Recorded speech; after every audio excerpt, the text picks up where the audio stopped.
Show me a homeowner who doesn't need more bookcase space. Often the pieces you buy don't fit in your space. We'll show you a library system that looks custom-made but can be fabricated in the shop to fit in any suitable space. That's next, right here in the new Yankee Workshop. Now here's a library system that I've built for a friend who has a need for one. There are basically 3 boxes, a bookcase, a lower case, and another bookcase. And these will surround a window that'll be right in the middle. The lower case here has raised panel doors. There's no shelf inside because it's rather short. The bookcase units have a nice high base at the bottom, made out of poplar, poplar stiles, adjustable shelves with poplar edging. And because this unit is not going to go to the ceiling, I've installed this medium-sized crown molding and this bullnose around the top. Now, you could make these units any size you want. You could change the width, the height, even the depth. And we'll provide a plan that'll show all the details of this particular unit, and you can adjust it as necessary. And you'll hear more about that before the program ends. Now, it just so happens that I have an unfinished room in my house that could use a library system. So let's go over there, take a few measurements, and then come back here and build another unit. Well, this is the room that I mentioned, and my dream for this room is to build some bookcases that would start at this corner, come over to the window, go all the way up to the ceiling, and then have some kind of storage unit below the window with doors, and the top of it would become the window sill, and maybe add another unit right here. I want to save this corner space for some built-ins later where I might have a computer station. Now, I suppose I could bring some sheets of plywood here to the house and some poplar and try to cut it up and build them in place, but I'd make a mess. It would take a long time, and I'd still have to do all the priming here. Now, at the shop, I have all the tools and plenty of room, so I can build them there faster and better. So I'll take a few measurements, and we'll head back to the shop.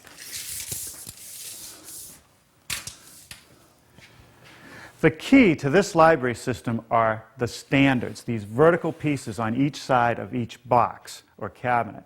They receive the holes for the adjustable shelf pins. They receive dados for any fixed shelves that go across. And they also receive the face frame as well as the plywood back. Now, it's made out of a 3/4-inch plywood that's pre-primed. It's specially manufactured for painted cabinets, and that's going to save a lot of time in the finishing room or at the job site. Now, what I want to do is rip 4 pieces out of this sheet. I need 7 standards total. Before we use any tools, however, let's talk about shop safety. Be sure to read, understand, and follow all the safety rules that come with your power tools. Knowing how to use your power tools properly will greatly reduce the risk of personal injury. And remember this, there is no more important safety rule than to wear these safety glasses.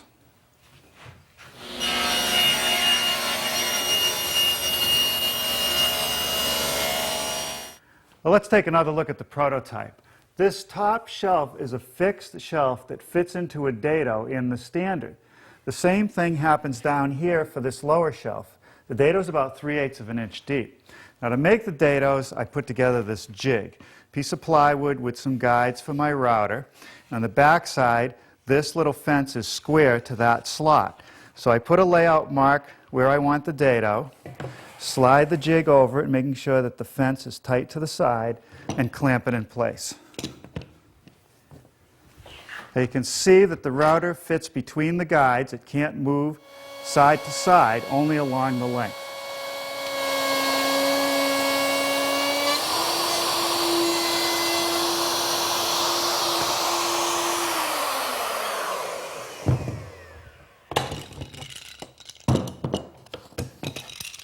That's all there is to it.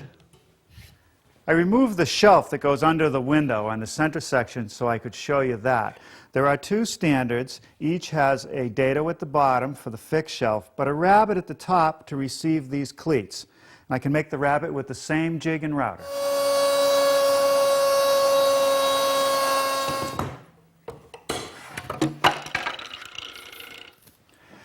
Before I can think about any assembly, I have to make the holes for these adjustable shelf support pins. Another jig and my router. Now, it's a homemade jig. It starts out as a piece of 1/2-inch plywood. I put a center line on it, and I drill these 5/8 inch diameter holes 1 inch on center. I also lay out a grid for the fence, which is on the back side, and that'll determine how far the holes will be from the edge of the piece of plywood.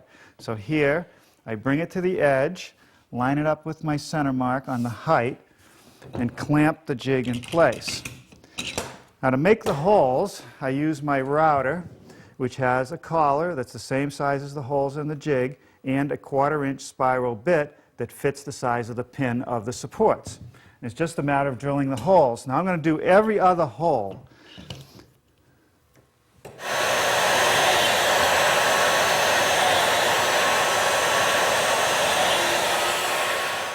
If I want to continue the line of holes, I simply slide the jig down, take a dowel and slip it into one of the holes I've already made, clamp the jig again, and continue to drill.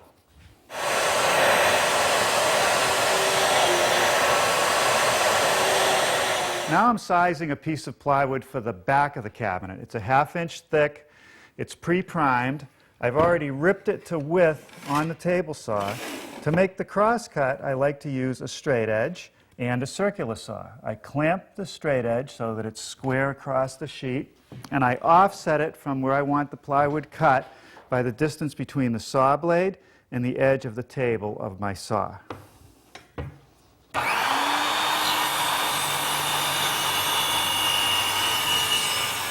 Each standard needs a rabbet down the back edge to receive that 1/2 inch plywood back. To make the rabbet, I'm using the stacked dado, the sacrificial fence, and I have this feather board to make sure that the stock stays tight to the table as I push it through. Now at this point, there's no reason not to start some assembly. And here's one of the cross pieces, or fixed shelves cut to length. And that should slip right in there, and I want to make sure that it's flush to the front so that my face frame will fit. Then I'll take this square and just make sure that that's in the proper position. And I like to use brads, 1.5 inch brads just toenailed through that dado in the shelf. Now, it takes a little getting used to putting these toenails in. If I angle the gun too far, it'll blow through the other side. But it's a much more effective way of connecting parts like this. If I were to nail from the outside, the nail would simply go into the end grain. It could easily pull out. By crisscrossing these toenails, I get incredible strength from the nails, and they're making a stronger connection into the wood.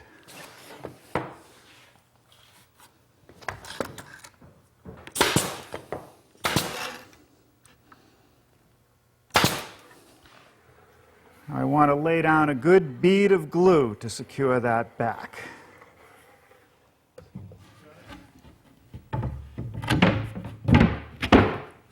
Okay, and then I'm going to start along the bottom edge of this lower shelf.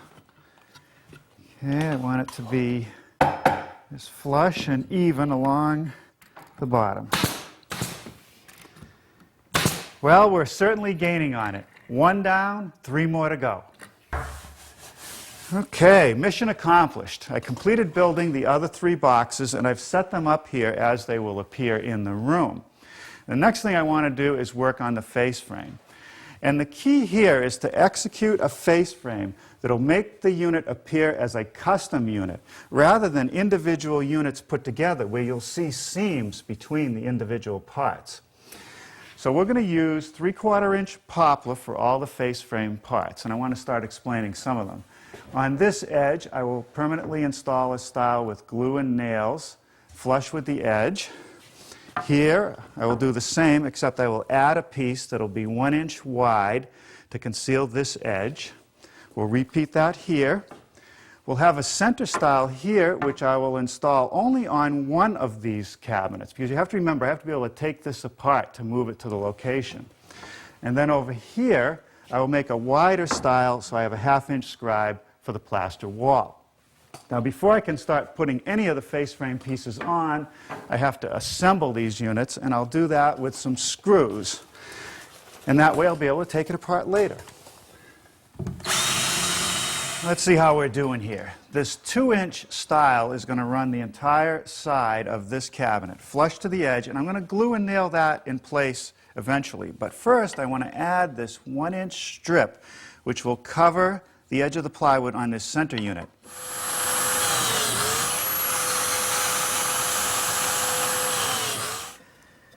All right, with glue and biscuits to reinforce that joint, I'll clamp both stiles together at the same time. Now that should do it. We'll let that set for a couple minutes. Well, here's one of those stiles that I just made, all dry and sanded smooth. This one goes on this side. Up here at the top, I'm going to need a rail. That's this piece right here. It's cut to length so that the stiles are flush with the sides of the case. And I want to assemble these pieces before I glue and nail them to the box. I'm going to join the rails and stiles together with pocket screws. To make the pockets, I'm going to use my bench top pocket cutter. It's really made up of two tools. There's a router that cuts the slot and a drill that makes the pilot hole.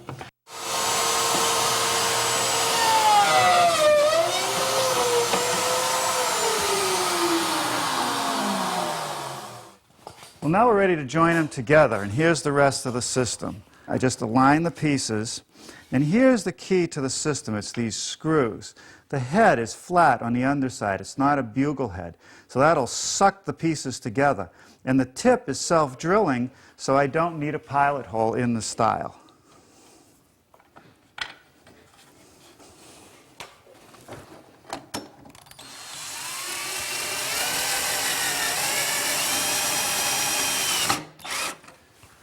All right, I'll set that aside and start to apply some glue. Now this is an important step, and I want to make sure that when I glue down here where these two units join, that I only put glue on the tall case. I don't want any glue on this case, otherwise I'll never be able to get it apart again.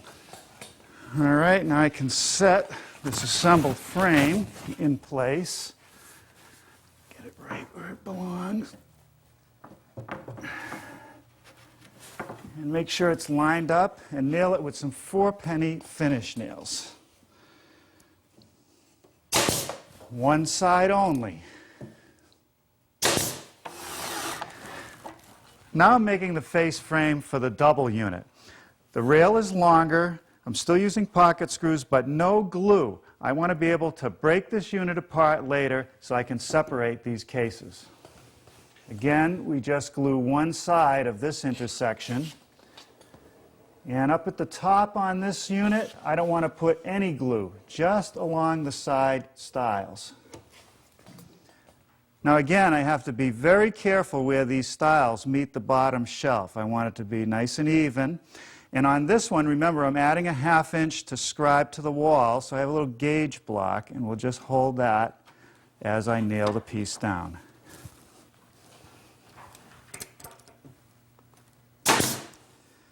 Now for this center stile that covers the edges of the two adjoining cabinets, I can glue it to one side or the other, but not both.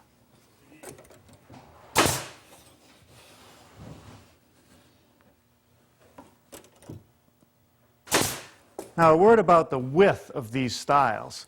On the edge stiles, I made them 2 inches. Had I used a 2-inch piece where these two units join, the overhang on each side would only be 1/4 inch. So I've widened it to 2.5. But the eye really won't pick up that difference. Now here's a piece of 1x8 that I've cut to length, which goes along the bottom of all the stiles. You can see that joint's going to fit nicely when we put it together. That one will suck together.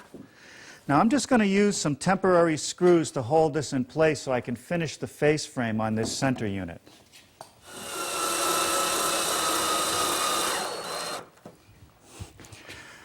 Now here's the top rail of this center cabinet, and I'm going to cut some pocket screws in the underside so I can attach it to these stiles later. After I do that, I'm going to glue and nail it, but only to this piece of plywood.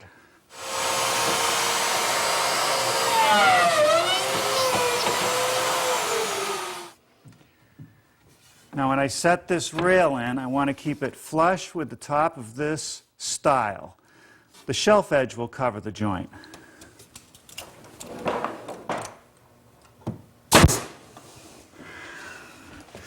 Okay, Now I can take that piece, slide it between the base and the top rail, and attach it with some screws. And now you get to see what the piece is beginning to look like. And this will be removable when I move the pieces. Now this piece of 3/4 inch plywood is going to be for the top shelf of this center unit. Now I want to treat this plywood edge, so I'm going to take a piece of 7/8 inch poplar and nose it. To make the bull nose, I'm going to use my 1/2 inch radius roundover bit. It'll take 2 passes to make the bull nose. I'll do the ends first using my miter gauge, then a long edge.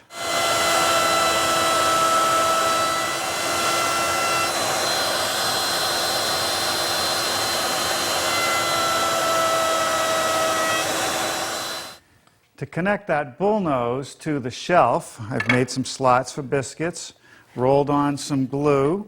Now I'll slip the piece on and clamp it in place.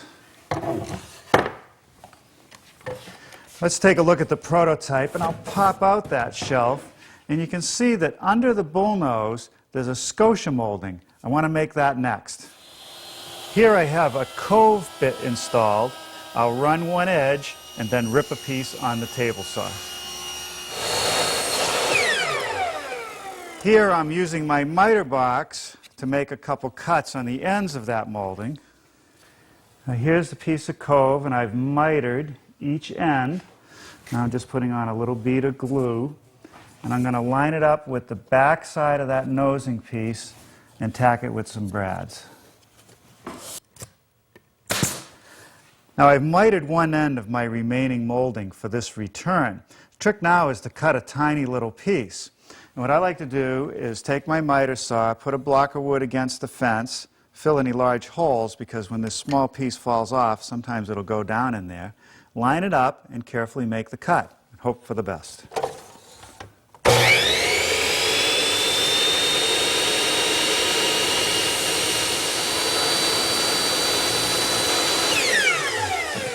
There it is. Now we'll glue it in place. A little glue, no nails here, would obviously split it, but a piece of tape will hold it until the glue sets. Well, now it's time to make some doors. These are overlay doors because they overlay the face frame. There's a rabbet that goes inside the face frame. The front edge is slightly rounded over, and we're using a raised panel in that rail and stile system. Now here's the rails and stiles and how they go together. The rails are coped on the ends. Both the rails and the stiles have a groove and a little quarter round, and when you glue them up, that's how they go together. Now the panel, here's a sample in poplar, just a raised panel that fits in those grooves. I can make all these cuts at my router station with a door making router set.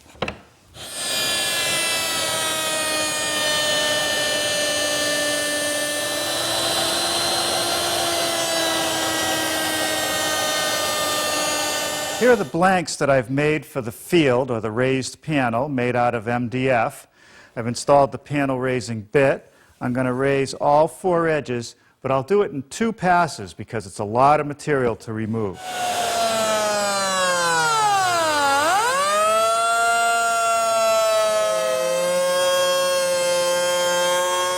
Well, now we're ready for a little assembly. Some glue at the end of the coped pieces and in the grooves. The panel goes in dry, and when it's all together, we'll clamp it up.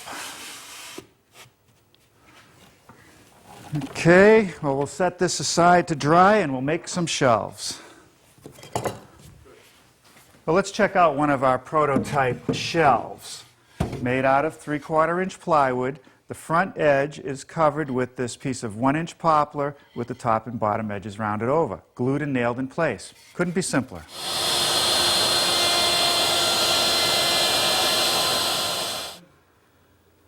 All right, a little bit of glue. Spread it out with my roller. And then I just take that trim piece, then attach it with some 4-penny finish nails.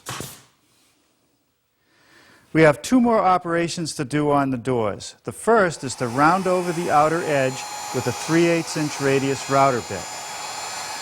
With the router table set up with a 3/8 inch rabbiting bit, I can rabbit all 4 edges of the back side of the door.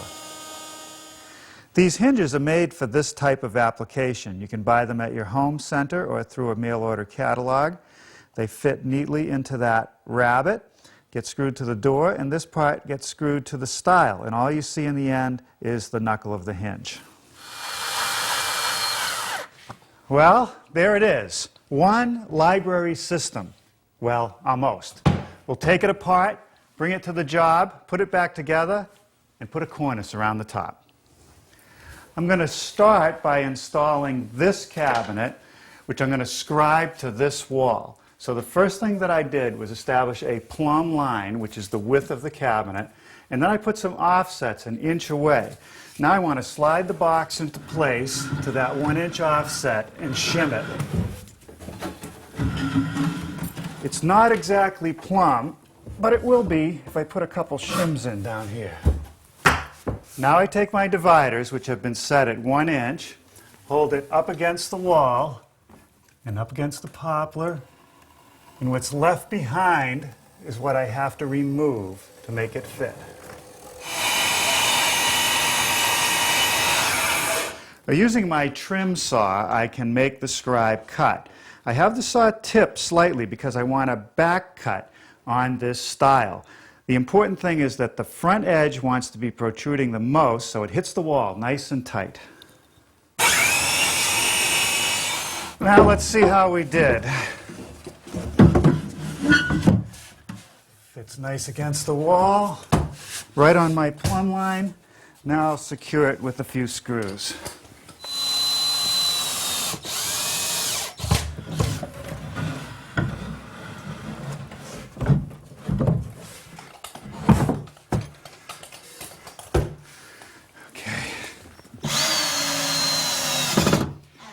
Well, we're gaining on it now.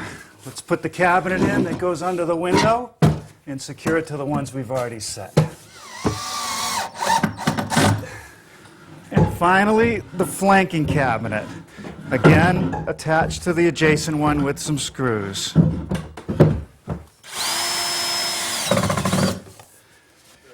Now for this shelf that goes under the window. Every window is going to be a little bit different. I had to add this piece to fill the gap so it would be nice and tight to the window.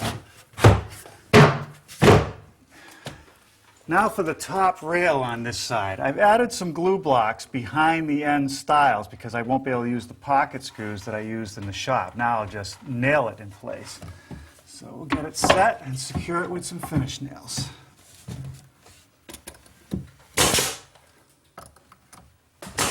All right, now for the base, and we'll attach that with some trim head screws.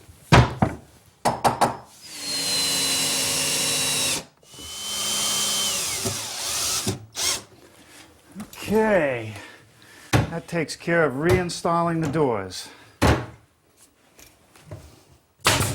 Here I'm using a 4.5-inch crown molding to fill the gap between the top of the case and the ceiling. Eventually I'm going to run this molding all the way around the room. Okay, that's it for the woodworking. A little final sanding, I'll prime the poplar and then put some final coats of paint on it. This was a very useful project, and I can't wait to start filling it with some books. Now that you know how to build custom bookcases, I hope you'll build some for your own home. So until next time, I'm Norm Abram from the new Yankee Workshop. If you've enjoyed this new Yankee project, you may want to try some of the others. There are projects meant for the workshop, the garden, the kitchen, and many more. So whether you're a fan of Shaker style, or colonial, arts and crafts, or Chippendale, there may be a Norm project you'd like to build. Whether it's a clock or a gazebo, a picnic bench or a Windsor chair, a child's toy or a sailboat, visit the New Yankee website at www.newyankee.com for a complete listing.